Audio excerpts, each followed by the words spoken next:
ใดให้กับเฝ้าท่ากันมาผู้ใดหน้ากับเฝ้าท่ากันแลนมาหอดแล้วมาก่อนแขอดแอนน้ำของท่านได้ยินเสียงกองในนี้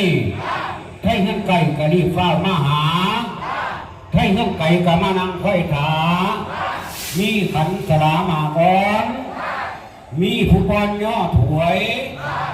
ห้วยกินดีแซ่บซอยห้วยตัวนี้เพราะเป็นห้วยอยู่ไฮแลนด์มาหาห้วยตัวนี้เพราะเป็นห้วยอยู่หน้าแลนด์มาสู้ห้วยตั้งแต่ปูมันดาห้วยอาสาคำบ้านห้วยบ่ขาดแลนขาแข็งกำลังแห้งขึ้นมาแห้งแก่กาดว่าสร้างสารแลนพานเอาเงินกระไดมาน้ำแลนพานเอาคำกระไดมาพร้อม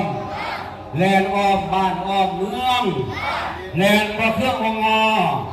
คนมาพ่ออัศจรรย์ขั้นไถเห็นห้วยตัวนี้ขั้นแมนผู้เฒ่าก็ให้จุงเอาแขนหลานขั้นแมนแม่ม่านก็ให้อุ้มท้องแลนขั้นอยากมันคุณแกนในเอามือลูบหลังห้วยยืนฟังหนีหนา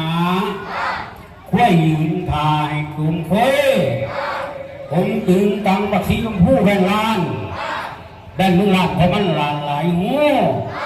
สาวอยู่ดูในมึงสา